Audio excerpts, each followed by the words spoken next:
Hello friends, welcome back to my YouTube channel. तो आज का अपना टॉपिक है यूटीआई, जिसको अपन क्या बोलते हैं, यूरिनरी ट्रैक्ट इन्फेक्शन। जैसे कि इसके नाम से ही पता चल रहा है कि ये यूरिनरी ट्रैक्ट का इन्फेक्शन है, ये यूरिनरी ट्रैक्ट की डिजीज़ है। तो यूटीआई क्या होता है? Inflammation of urinary tract. तो यूटीआई का मतलब क्या होता है? यूरिनरी ट्रैक्ट के कोई से भी हिस्से के अंदर इन्फ्लामेशन होना या कोई भी इन्फेक्शन होना किसी भी बैक्टीरिया की वजह से, चाहे वो यूरेथ्रा में हो सकता है, यूरिनरी ब्लैडर में हो सकता है, अपनी यूरेटर्स में हो सकता है, या फिर रीनल पेल्विस में हो सकता है। तो यूरिनरी ट्रैक्ट में कहीं पे भी इन्फेक्शन होगा उसको अपन क्या बोलेंगे? यूटीआई। अब यूटीआई दो तरीके से हो सकता है, इसके टू टाइप्स होते हैं। यूरिनरी ट्रैक्ट इन्फेक्शन के टू टाइप होते हैं, एक तो अपर यूटीआई, दूसरा होता है लोअर यूटीआई। तो सबसे पहले बात करते हैं अपर यूटीआई की। इन्फ्लामेशन ऑफ रीनल पेल्विस, जिसको क्या बोलेंगे? अगर रीनल पेल्विस का इन्फ्लामेशन होगा तो उसको बोलेंगे पाइलाइटिस। रीनल पेल्विस कौन सा हिस्सा होता है? ये वाला जो हिस्सा है इसको बोलते हैं रीनल पेल्विस। ये वाला हिस्सा है जहाँ से ब्लड ब्लड किडनी से कलेक्ट होता है, फिर अपने यूरेटर्स में आता है, तो इसको बोलते हैं रीनल पेल्विस। तो रीनल पेल्विस का इन्फ्लामेशन को क्या बोलेंगे? Pyelitis. And inflammation of ureters, और यूरेटर्स का जो इन्फ्लामेशन होगा उसको क्या बोलेंगे? Ureteritis. Included in upper UTI. तो अपर यूटीआई में क्या क्या आएंगे? अपना रीनल पेल्विस और यूरेटर्स। और अगर इन्फ्लामेशन कहाँ पे हो रही है? रीनल पेल्विस में हो रही है, तो उसको बोलेंगे पाइलाइटिस। और अगर इन्फ्लामेशन यूरेटर्स में हो रहा है, कहीं पे भी इन्फेक्शन यूरेटर में हो रहा है, तो उसको क्या बोलेंगे? यूरेट्राइटिस। तो अपर यूटीआई का पता चल गया होगा, रीनल पेल्विस और यूरेटर्स आते हैं। तो अब जो बच गया वो लोअर यूटीआई में आएगा, यानी यूरिनरी ब्लैडर और यूरेथ्रा। तो अब बात करते हैं कि अपर यूटीआई में मोस्ट कॉमन कोज कौन सा होता है, रूट ऑफ इन्फेक्शन कौन सा होता है? असेंडिंग रूट होता है मोस्ट कॉमन। असेंडिंग रूट का मतलब यहाँ से कोई बैक्टीरिया है या फिर कोई इकोलाई है जो इस यूरेथ्रा से एंटर होगा, फिर यूरिनरी ब्लैडर के अंदर जाएगा अपने, फिर यूरेटर्स के अंदर या फिर पेल्विस में कहीं पे भी, ऐसे यहाँ से यूरेथ्रा से जा रहा है, बाहर से अंदर जा रहा है, तो इसको क्या बोलेंगे? Ascending root. असेंडिंग का मतलब जैसे नाम से ही पता चल रहा है, यानी नीचे से ऊपर की ओर जाना। असेंडिंग मतलब ऊपर जाना। तो ऊपर जाने के लिए वर्ड यूज लेंगे असेंडिंग, तो नीचे से ऊपर जाएगा तो हो गया असेंडिंग रूट। तो सबसे कॉमन रूट तो होता है असेंडिंग रूट।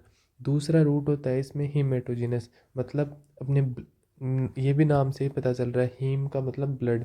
तो ये अपने ब्लड वेसल्स के थ्रू जो भी यहाँ पे कोई भी बैक्टीरिया आया और उसकी वजह से यूटीआई हो गया, अपनी यूरिनरी ट्रैक्ट इन्फेक्शन हो गया, तो दूसरा कोज हो सकता है ये ब्लड वेसल्स के थ्रू कोई भी आया और यहाँ से यहाँ यहाँ कोई इन्फेक्शन कोज कर दिया, यूटीआई हो गया, या यूरेटर्स में यूटीआई हो गया, यूरिनरी ब्लैडर में हो गया। इसको बोलेंगे डिसेंडिंग रूट, ये ऊपर से आ रहा है। और असेंडिंग रूट किसको बोलेंगे? ये जो बाहर से अंदर जा रहा है। 90% कौन सा होता है इसके अंदर यूटीआई? 90% होता है असेंडिंग रूट, मतलब यूरेथ्रा से यूरिनरी ब्लैडर, फिर यूरेटर्स के अंदर जाता है, फिर रीनल पेल्विस के अंदर जाता है। सिर्फ 10% ही डिसेंडिंग रूट होता है, यानी 10% चांस ही होती है अपनी किससे? वेन से आने का। फिर बात करते हैं लोअर यूटीआई की। Lower UTI, inflammation of urinary bladder. अब यूरिनरी ब्लैडर लोअर यूटीआई में कौन कौन से पार्ट आएंगे? यूरिनरी ब्लैडर और यूरेथ्रा। तो यूरिनरी ब्लैडर के अंदर कोई भी इन्फ्लामेशन हो गया, यूटीआई हो गया, तो उसको क्या बोलेंगे? सिस्टाइटिस बोलेंगे। क्या बोलेंगे? सिस्टाइटिस। तो यूरिनरी ब्लैडर के इन्फ्लामेशन को यूटीआई में क्या बोलेंगे? Cystitis. And inflammation of urethra is known as urethritis. और किसका इन्फ्लामेशन होगा, इन्फेक्शन किस में होगा? अगर यूरेथ्रा में होगा तो उसको क्या बोलेंगे? Urethritis. Included into lower UTI, ये किस पार्ट में आते हैं? लोअर यूटीआई में। तो इतना तो अपने को पता चल गया कि ये यूरिनरी ब्लैडर और यूरेथ्रा तो आता है लोअर पार्ट में, और यूरेटर्स और ये रीनल पेल्विस आता है अपर पार्ट में। अब रूट की बात करें इन्फेक्शन की, तो वही होगा सेम ही जो अपर यूटीआई में होगा, वही रूट इसमें होगा। असेंडिंग रूट मोस्ट कॉमन होगा, जो बाहर से यूरेथ्रा से यूरिनरी ब्लैडर में जाएगा, फिर यूरेटर्स में, फिर रीनल पेल्विस में। और दूसरा कौन सा होगा? हिमेटोजिनस। फिर बात करते हैं इसके रिस्क फैक्टर्स की। तो रिस्क फैक्टर में सबसे पहले आता है more common in females than male. अब फीमेल्स के अंदर यूटीआई के ज़्यादा चांसेस रहते हैं एज़ कम्पेयर टू मेल। क्यों? क्योंकि पहला तो सबसे मोस्ट कॉमन रीज़न क्या होता है? यूरेथ्रा की साइज़। फीमेल यूरेथ्रा की size as compare to male urethra छोटी रहती है। मेल यूरेथ्रा की साइज़ रहती है 20 से 25 सेंटीमीटर, फीमेल यूरेथ्रा की साइज़ रहती है 4 से 5 सेंटीमीटर या 4 सेंटीमीटर। तो क्या होगा, जैसे ये मेल यूरेथ्रा है, ये है फीमेल यूरेथ्रा। अब इसमें तो कोई भी बैक्टीरिया को ट्रेवल करने में कम से कम 20 से 25 सेंटीमीटर इसकी लेंथ है, तो कम से कम भी कितने 3-4 घंटे कम से कम लगेंगे ट्रेवल करके ऊपर जाने में। तब तक ये वापस से वो टॉयलेट कर देगा, तो फिर क्या होगा, वो टॉयलेट के साथ वो बैक्टीरिया वापस बाहर आ जाएगा। लेकिन फीमेल में ऐसा नहीं होता, यूरेथ्रा की साइज़ छोटी होती है, तो यहाँ से जल्दी ट्रेवल करके ऊपर बैक्टीरिया जल्दी जा सकता है अपने यूरिनरी ब्लैडर यूरेटर्स में और यूटीआई कोज कर सकता है। इसलिए फीमेल्स में ज़्यादा चांसेस रहते हैं एज़ कम्पेयर टू मेल्स। तो पहला रीज़न तो क्या हो गया फीमेल में ज़्यादा चांस होने के, कि यूरेथ्रा की साइज़ कैसी होती है, छोटी होती है। दूसरा रीज़न क्या हो गया, दूसरा रीज़न है जैसे ये फीमेल ओरिफिस होते हैं, जैसे ये क्लिटोरिस है, ये यूरेथ्रा है, ये वेजाइना में, ये क्या है, वेजाइना है, और यहाँ पे क्या प्रेजेंट होती है, एनल ओपनिंग। तो दूसरा क्या होगा कि यहाँ पे डिस्टेंस कम होने की वजह से यहाँ से बैक्टीरिया आएंगे फीसेस के साथ में, और वो यहाँ से मोस्ट कॉमन बैक्टीरिया जो होता है वो ज़्यादातर इनके अंदर वही होता है, इकोलाई, जो अपने फीसेस के साथ आएगा और यहाँ से यहाँ ट्रेवल कर जाएगा, लेस डिस्टेंस की वजह से इजीली ट्रेवल कर लेता है, और उस वजह से क्या हो जाएगा अपने यूटीआई। फीमेल्स में मोस्ट कॉमन रीज़न ये दो ही होते हैं, एक तो यूरेथ्रा की साइज छोटी होती है, दूसरा होता है क्या, यहाँ पे एनल ओपनिंग और यूरेथ्रल ओपनिंग के अंदर डिस्टेंस कम होती है। फिर दूसरा रिस्क फैक्टर है pregnancy due to more uterine secretion. अब इसमें क्या होता है, प्रेगनेंसी के टाइम पे जैसे प्रेगनेंसी के टाइम पे फीमेल के फीमेल के वेजाइना से सीक्रेशंस होते रहते हैं, तो इन सीक्रेशंस की वजह से क्या होगा, यहाँ पे नमी रहेगी सारे टाइम, जैसे प्रेगनेंसी के टाइम पे सीक्रेशन रहेगा, और इन सीक्रेशन की वजह से यहाँ वल्वा के अंदर क्या रहेगी, नमी रहेगी, मॉइस्चर रहेगा। तो उस वजह से क्या होगा, जैसे नमी या मॉइस्चर में बैक्टीरिया ग्रो होने के ज़्यादा चांसेस रहते हैं। जैसे आपने देखा होगा बारिश के सीज़न में जहाँ नमी रहती है वहाँ बैक्टीरिया ज़्यादा ग्रो करते हैं। तो दूसरा रीज़न क्या होता है इसका, प्रेगनेंसी। थर्ड रिस्क फैक्टर है इसके अंदर after menopause due to alteration of vaginal pH. Menopause का मतलब होता है आफ्टर 40 to 45 ईयर के बाद में फीमेल के अंदर पीरियड्स रुक जाते हैं, तो उस प्रोसेस को क्या बोलते हैं, मीनोपोज। तो मीनोपोज की वजह से क्या होगा, अल्ट्रेशन आएगा वेजाइना की पीएच में। जब तक फीमेल्स के अंदर क्या होगा, वेजाइना में पीरियड्स आएंगे तो क्या होगा, वहाँ का पीएच रहेगा एसिडिक पीएच रहेगा। लेकिन जब मीनोपोज के बाद जब पीरियड्स आना बंद हो जाते हैं फीमेल्स के अंदर, तो उसमें क्या होगा, उसका नेचर हो जाएगा कैसा, उसका पीएच हो जाएगा कैसा, एल्कलाइन। तो जैसे कि अपने को पता है एल्कलाइन नेचर में ज़्यादा चांसेस होते हैं किसके, बैक्टीरियाज के ग्रो करने के। तो तीसरा रिस्क फैक्टर क्या हो गया, मीनोपोज। फिर थर्ड हो गया सेक्सुअल इंटरकोर्स और multiple sex partner. During sexual intercourse या फिर मल्टीपल सेक्स पार्टनर की वजह से कोई दूसरे बैक्टीरियाज अगर उनके कोई भी प्रॉब्लम है या फिर अपने कोई प्रॉब्लम है, तो उस वजह से बैक्टीरियाज इजीली ट्रेवल कर जाएंगे, तो उससे क्या हो सकता है, यूटीआई। फिर आता है इसके अंदर हनीमून सिस्टाइटिस। ये भी वही है कि हनीमून सिस्टाइटिस जैसे नाम से ही पता चल रहा है, हनीमून पे क्या होगा, सेक्सुअल इंटरकोर्स करेंगे और उससे क्या हो सकता है, बैक्टीरियल ट्रांसफ़र हो सकता है, तो उससे क्या होगा, यूटीआई। फिर आता है इंडवेलिंग कैथेटर। इंडवेलिंग कैथेटर का मतलब है कि जैसे अपन ने कैथेटर लगा दिया किसके अंदर, यूरेथ्रा के अंदर। जैसे ये यूरेथ्रा है तो इसके अंदर अपन ने कैथेटर लगा रखा है, तो अगर इस कैथेटर की अपन इम्प्रॉपर केयर करेंगे, हाइजीन का ध्यान नहीं रखेंगे, तो इससे क्या होगा, जैसे ये लंबे टाइम तक कई कई पेशेंट्स के अंदर ये लंबे टाइम तक यहाँ लगा रहता है, तो उससे क्या होगा, बैक्टीरियाज इजीली ट्रेवल कर जाते हैं। क्योंकि क्या होता है कि अगर ये फुल होता है ब्लेडर, यूरिनरी ब्लेडर, तब तो क्या होता है, फुल होने के बाद यहाँ से धीरे धीरे पूरा फुल हो जाएगा, फिर अपन यूरिन पास कर देंगे, तो यहाँ से चांस कम होते हैं कि इसके बैक्टीरियाज के ऊपर जाने के। लेकिन यहाँ भरेगा ही नहीं, उससे पहले खाली हो जाएगा, तो यहाँ पे बैक्टीरिया के ऊपर जाने के चांसेस ज़्यादा रहते हैं। तो फिर क्या हो गया, इंडवेलिंग कैथेटर। फिर उसके बाद में वही है इम्प्रॉपर कैथेटर केयर।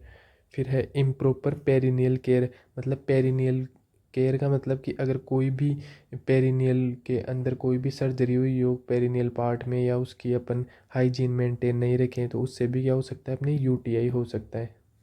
फिर आता है इन्वेजिव प्रोसीजर्स, मतलब कोई भी सर्जरी हुई हो, कोई भी ट्रोमा की वजह से यहाँ चोट लग गई, उसके बाद में कोई भी सर्जरी हुई है, कोई भी वुंड है, उसकी अपन केयर ठीक से नहीं करेंगे, तो उससे क्या होगा, बैक्टीरिया इजीली कहाँ ट्रेवल कर सकते हैं, अपने यूरिनरी ट्रैक्ट में, और उससे क्या हो सकता है, यूटीआई, यूरिनरी ट्रैक्ट इन्फेक्शन। फिर आता है use of unhygienic public toilet, जैसे कि अपने को पता है कि पब्लिक टॉयलेट्स के अंदर काफ़ी ज़्यादा क्लीननेस नहीं रहती, तो उस वजह से क्या होता है, वहाँ पे बैक्टीरियाज काफ़ी ज़्यादा रहते हैं, तो वो क्या करते हैं, इजीली ट्रेवल कर सकते हैं, किसके थ्रू, असेंडिंग रूट के थ्रू, अपने यूरेथ्रा से यूरिनरी ब्लेडर में, फिर उसके बाद यूरेटर्स में, फिर रीनल पेल्विस में। फिर उसके बाद में आता है टब बाथ या फिर बबल बाथ, मतलब जैसे अपन स्विमिंग पूल में नहाने जाते हैं, वहाँ पे किसी ने यूरिन कर दिया, किसके लोग, कितने लोग नहाने आते हैं वहाँ पे, कितने टाइप के लोग नहाते हैं, तो उनके बैक्टीरियाज वहाँ पानी में मौजूद रहते हैं। या फिर बबल बाथ, जैसे बॉडी के कहीं और के बैक्टीरियाज वो बबल्स में इकट्ठा हो जाते हैं, और या फिर जो शैम्पू यूज़ करते हैं नहाते टाइम पे, टब में जब नहाते हैं बबल बाथ, तब शैम्पू वगैरह यूज़ करते हैं उनसे, तो वो क्या होते हैं, इजीली अपने किस में, यूरेथ्रा में, यूरेथ्रा के थ्रू अपनी यूरिनरी ट्रैक्ट में ट्रेवल करने के बैक्टीरियाज के चांस बढ़ जाते हैं। फिर आता है उसके बाद में use of tight fitting undergarments, मतलब इसमें क्या होता है, अगर कोई टाइट फिटिंग अंडरगारमेंट्स पहनता है, तो उसमें क्या होगा कि वहाँ पे क्या रहेगा, पेरिनियल रीजन में पसीना रहेगा, पसीना रहने की वजह से क्या रहेगा, वहाँ पे नमी रहेगी, और नमी रहने की वजह से बैक्टीरियाज को ग्रो करने के लिए इन्वायरमेंट, फेवरेबल इन्वायरमेंट मिल जाएगा। तो अगला रिस्क फैक्टर क्या हो गया, fitting undergarments, tight fitting undergarments. फिर उसके बाद में आता है use of spermicidal paste cream jelly, मतलब ड्यूरिंग सेक्सुअल इंटरकोर्स कोई भी अपन पेस्ट जेली लुब्रिकेशन के लिए कुछ भी लेते हैं, तो उस वजह से भी क्या होता है, जैसे फ्लेवर्ड कॉन्डम्स आते हैं उनका यूज़ करते हैं ड्यूरिंग सेक्सुअल इंटरकोर्स, तो उस वजह से क्या होगा, फ्लेवर्ड कॉन्डम में क्या होता है, जैसे ग्लूकोज होता है, तो उससे क्या होगा, बैक्टीरियाज ज़्यादा ग्रो करने के चांस रहेंगे, उनकी वजह से वहाँ पे बैक्टीरियाज को फेवरेबल इन्वायरमेंट मिल जाएगा, और उससे क्या होगा, अपने इजीली ट्रेवल कर सकते हैं बैक्टीरियाज। फिर बात करते हैं इसके कोजेज़ की, तो सबसे मोस्ट कॉमन कोज होता है इकोलाई, मोस्ट कॉमन कोज होता है। अब कोजेज़ में सबसे पहले आता है इकोलाई, जैसे मैंने आपको भी थोड़ी देर पहले बताया, एनल एनल ओपनिंग और यूरेथ्रल ओपनिंग में डिस्टेंस कम होती है, उस वजह से क्या होते हैं, बैक्टीरिया इजीली ट्रेवल कर पाते हैं। अब यूटीआई में जो बैक्टीरिया होता है, वैसे तो हज़ारों टाइप के होते हैं, लेकिन 90% माइक्रो ऑर्गेनिज्म जो जिम्मेदार होता है यूटीआई कोज करने में, उसका क्या नाम है, इकोलाई। अब इकोलाई एक ऐसा बैक्टीरिया है जो पाया जाता है हमारी लार्ज इंटेस्टाइन में, यानी गट के अंदर पाया जाता है, इसलिए इसको क्या बोलते हैं, गट फ्लोरा भी बोलते हैं।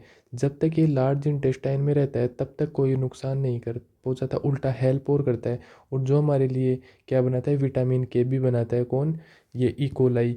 लेकिन जब ये लार्ज इंटेस्टाइन से निकल के अगर स्मॉल इंटेस्टाइन में चला जाए, तो वहाँ करेगा एंट्राइटिस कर देता है, स्टोमच में चला जाए तो वहाँ कर देगा गैस्ट्राइटिस, और अगर फीकल कंटेंट के साथ बाहर आ गया तो क्या कर देगा, वहाँ पे यूटीआई कोज कर देगा।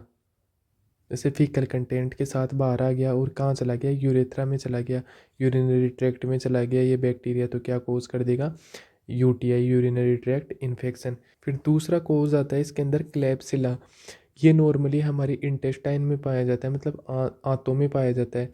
इसका कोज क्या होता है, नॉर्मली हॉस्पिटल एक्वायर्ड इन्फेक्शन में। फिर उसके बाद में आता है एंट्रोबैक्टर, सिट्रोबैक्टर, प्रोटियस। अब जैसे प्रोटियस कहाँ पाया जाता है, ये प्रोटियस जो बैक्टीरिया हैं, ये यूरियस एंजाइम बनाते हैं जो यूरिन को एल्कलाइन कर देता है। अगर किसी को बार बार यूटीआई और स्टोन हो रहा है, तो प्रोटियस एक बड़ा कारण हो सकता है इसका। वैसे ये और तो सारे नॉर्मल हैं, इतने कोई पूछे नहीं जाते, एग्ज़ाम ऑफ व्यू से देखें तो सिर्फ ये इकोलाई पूछा जाता है एग्ज़ाम में ज़्यादातर, क्योंकि मोस्ट कॉमन यही होता है कोज। फिर इसके बाद में आता है सूडोमोनाज, ये अक्सर उन लोगों में होता है जिनका इम्यून सिस्टम कमज़ोर होता है, ये जो लंबे समय से हॉस्पिटल में भर्ती लोग रहते हैं उनमें रहता है ये वाला। फिर उसके बाद आता है एंट्रोकोकस, ये भी अपने इंटेस्टाइन में होता है, और हॉस्पिटल में कैथेटर के थ्रू फैलता है। फिर आता है स्ट्रेप्टोकोकस। स्ट्रेप्टोकोकस ये अक्सर यंग सेक्सुअली एक्टिव फीमेल्स में यूटीआई का कारण बनता है, जिससे कभी कभी हनीमून सिस्टाइटिस भी बोलते हैं अपन। फिर आता है स्टेफाइलोकोकस और फिर आता है क्लेमाइडिया इन्फेक्शन। ये सेक्सुअली ट्रांसमिटेड इन्फेक्शन होता है वैसे तो ये, लेकिन इसके थ्रू भी यूटीआई हो सकती है।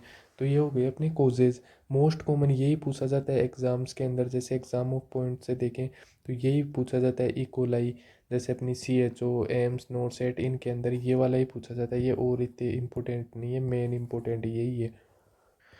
फिर उसके बाद बात करते हैं साइन एंड सिम्टम्स की। तो सबसे पहले इसमें देखने को मिलेगा डिसयूरिया।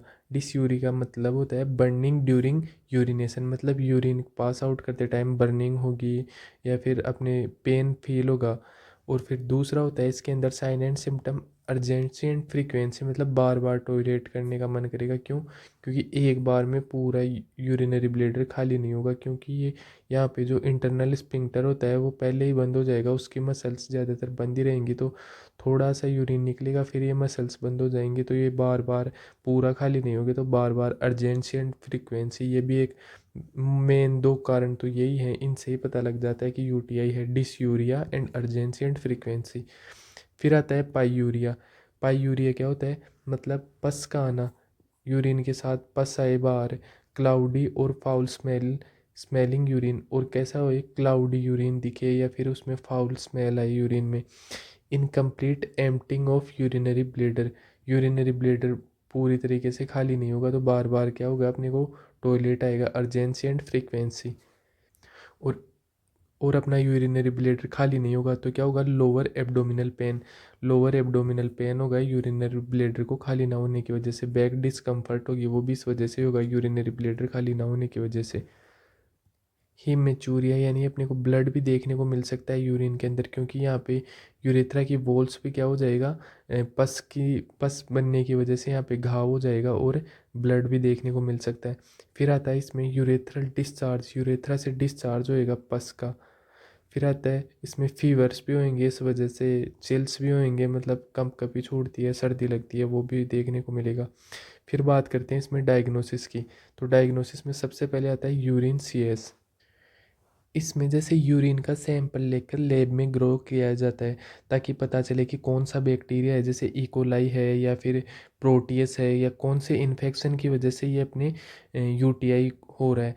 और सेंसिटिविटी का, इसके अंदर सेंसिटिविटी का मतलब कि इससे ये पता चलता है कि कौन सी एंटीबायोटिक है जो उस बैक्टीरिया को क्या करेगी, किल करेगी या फिर मारेगी। फिर उसके बाद में डायग्नोसिस है history and physical examination. History and physical examination में अपन पेशेंट को पूछेंगे कि टॉयलेट करते टाइम जलन होती है क्या, बार बार टॉयलेट आ रहा है क्या, कोई भी पस आ रही है क्या टॉयलेट करते टाइम। फिर आता है इसके अंदर यूरिन एनालिसिस। यूरिन एनालिसिस में क्या होगा, इसमें यूरिन को माइक्रोस्कोप के नीचे देखा जाता है। अगर WBC पाईयूरिया या नाइट्रेट्स मिलते हैं तो पक्का इन्फेक्शन का संकेत है, कौन से के, यूटीआई के। फिर इसके बाद में आता है कब एक्सरे। कब एक्सरे में KUB एक्सरे में क्या होता है, KUB एक्सरे भी बोल देते हैं कुछ इसको, कब एक्सरे भी बोल देते हैं। ये तब किया जाता है जब डॉक्टर को लगता है कि यूटीआई किसी पथरी या फिर स्टोन की वजह से हो रहा है। प्रोटियस बैक्टीरिया वाले केसेस में ये स्टोन देखने के लिए बहुत ज़रूरी है। अब फिर होती है इसमें सिस्टोस्कोपी। इसमें क्या होता है, एक पाइप होती है जिसके आगे एक कैमरा लगा होता है, उसको अंदर डाल के देखा जाता है। ये हमेशा नहीं किया जाता, ये तब होता है जब यूटीआई बार बार रिकरेंट हो रहा हो या ब्लेडर में कोई एबनॉर्मल स्ट्रक्चर देखने को मिले। फिर इसके बाद में आता है CBC मतलब कंप्लीट ब्लड काउंट। अगर इसमें इंक्रीज WBC ल्यूकोसाइड, शरीर में इन्फेक्शन होने पर वाइट ब्लड सेल्स बढ़ जाते हैं, अगर इसमें WBC इंक्रीज मिले अपने को तो ये अपने लिए संकेत हो सकता है किसके लिए, यूटीआई के लिए। फिर इंक्रीज ESR, अगर ESR बढ़ता हुआ देखने को मिले तब इसमें क्या होगा, ये शरीर में किसी भी तरह का सूजन इन्फ्लामेशन को दिखाता है। फिर इसके बाद में बात करते हैं मैनेजमेंट की। तो मैनेजमेंट में सबसे पहले diet management. Increase fluid intake 3 to 4 litre per day. अपने को फ्लूइड की इनटेक बढ़ा देनी है कितनी तक, 3 से 4 लीटर फ्लूइड को बढ़ा देना है। जितना भी, अब जैसे आप फ्लूइड ले रहे हो 2 लीटर पर डे ले रहे हो, तो उसको वहाँ से 2 लीटर से कितना कर देना है, 5 से 6 लीटर कर देना है। ताकि बार बार टॉयलेट लगे और बार बार टॉयलेट लगने की वजह से वो बैक्टीरिया बाहर आ सके। फिर नर्सिंग मैनेजमेंट में क्या करेंगे, मॉनिटर वाइटल साइंस देखेंगे, उसके maintain input and output chart, input और आउटपुट चार्ट देखेंगे, provide health education to the patient and relatives, patient और उनके रिलेटिव्स को उसकी हेल्थ एजुकेशन, उसकी हेल्थ के बारे में बताएंगे कि क्या प्रॉब्लम है, कब तक ये सही रहेगी।